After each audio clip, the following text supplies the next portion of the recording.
¿Qué tal amigos de Sin embargo al aire? Nos da muchísimo gusto que nos acompañen y que además compartan nuestro trabajo. De esa manera nos estimulan y además nos apoyan para continuar adelante con este proyecto periodístico. Por supuesto, también nos da mucho gusto si nos recomienda con sus amigos y con sus familiares para que se suscriban a nuestra plataforma digital Sin embargo al aire. Ustedes ya seguramente saben que finalmente se decidió quién encabezará los esfuerzos de los comités para la defensa de la Cuarta Transformación y consecuente con ello, quién será la candidata presidencial de Morena en los comicios del 2024. Sobre ese tema hablaré con ustedes hoy en mi columna Puntos y Contrapuntos, que dice lo siguiente. La senadora Xóchitl Gálvez Ruiz, candidata del opositor Frente Amplio, tiene razón cuando afirma que en 2024 México tendrá por primera vez en su historia una presidenta de la República. Será la morenista Claudia Sheinbaum Pardo, cuya principal encomienda será profundizar los programas sociales de la Cuarta Transformación en favor de los pobres, los marginados y los desvalidos, además de poner un dique a los apetitos de poder de una oligarquía corrupta y rapaz que durante 4 décadas se enriqueció con el usufructo de los bienes públicos, entreverando las complicidades de una minoría privilegiada del sector privado y una clase política proverbialmente mediocre y servil. Claudia Sheinbaum no tiene antecedentes de militancia en alguno de los partidos políticos tradicionales. Sumada al proyecto de Andrés Manuel López Obrador en las filas del PRD, transitó de manera natural hacia la fundación del partido Morena. Es, sin duda, quien mejor puede garantizar la continuidad de las políticas de la Cuarta Transformación y profundizar los cambios iniciados por López Obrador. Además, llega a la contienda con el respaldo de una amplísima base social que sigue y responde al interés del presidente López Obrador, que le garantiza desde ahora una ventaja que difícilmente podrían superar sus rivales. Pero el hecho más relevante es que en un proceso de profundos cambios, el presidente López Obrador podrá entregar el relevo generacional a alguien que no le traicionará ni a él ni al pueblo, que por primera vez en décadas se siente bien representado por un gobierno que considera suyo, que le escucha, que le atiende y se preocupa por su bienestar. Con la postulación de Claudia se garantiza la continuidad del proyecto de López Obrador, algo que en su momento histórico no pudieron hacer el presidente Benito Juárez García y el general Lázaro Cárdenas del Río. El general Lázaro Cárdenas dejó en un juego libre a los aspirantes a la postulación presidencial para los comicios de 1940. Los esfuerzos de Cárdenas para postergar la agitación presidencialista fracasaron e inexorablemente su poder comenzó a declinar. A diferencia de lo que había de ocurrir en sucesiones posteriores, Cárdenas favoreció el libre juego de las personalidades y para principios de 1939 las campañas de los precandidatos estaban ya en su apogeo. Tres eran las principales figuras que disputaban la nominación: Manuel Ávila Camacho, Francisco J. Mújica y Rafael Sánchez Tapia. El gabinete, las cámaras, los gobernadores, las centrales sindicales, las organizaciones campesinas, los colegios de profesionistas y el ejército se vieron sacudidos por los esfuerzos que hacía cada uno de los precandidatos para ganarlos para su postulación. Esto relata el historiador Enrique Semo en el libro La sucesión presidencial en 1988, publicado por Editorial Grijalbo en 1987. Enrique Semo aclara cómo se definió la sucesión presidencial entre 1939 y 1940.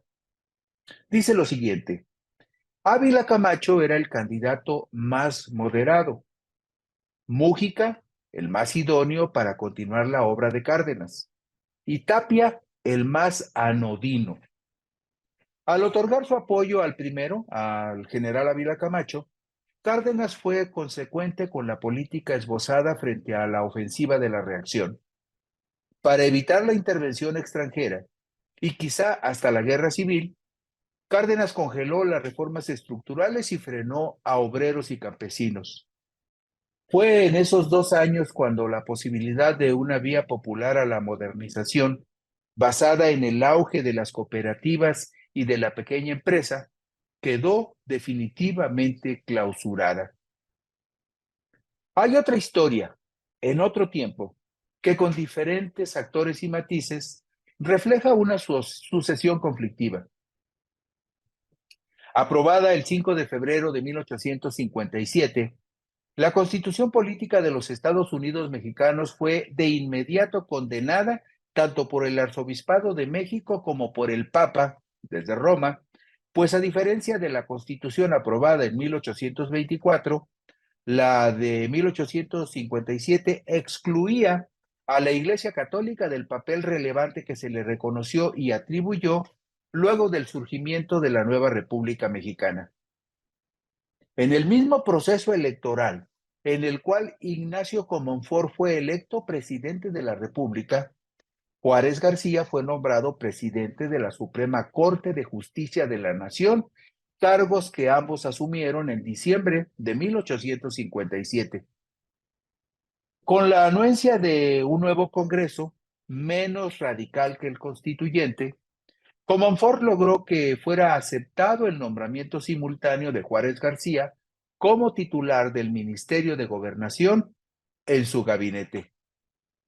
Ignacio Comonfort, un político moderado, insistía en que el gobierno debería estar integrado por mitad de liberales puros y mitad de liberales moderados. La idea no era compartida por Melchor Ocampo, quien era del círculo más cercano a Benito Juárez, quien consideraba que toda coalición entorpece, cuando no paraliza al movimiento, y que el equilibrio es justamente una de las ideas opuestas a la del movimiento, según refiere el historiador Jesús Reyes Heroles en el tomo 2 de su trilogía histórica, El liberalismo mexicano, publicada por la UNAM en 1958 y reimpresa por el Fondo de Cultura Económica en 1982. El ánimo conciliador de Comonfort le llevó a respaldar el 17 de diciembre de 1857 el Plan de Tacubaya, promovido por el general Félix María Zuluaga Trillo, que desconocía la Constitución de 1857.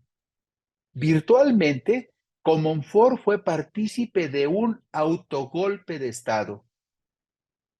Benito Juárez se negó a colaborar con el gobierno de Comonfort y fue encarcelado. El 11 de enero de 1858, Zuluaga Trillo desconoció al presidente Comonfort.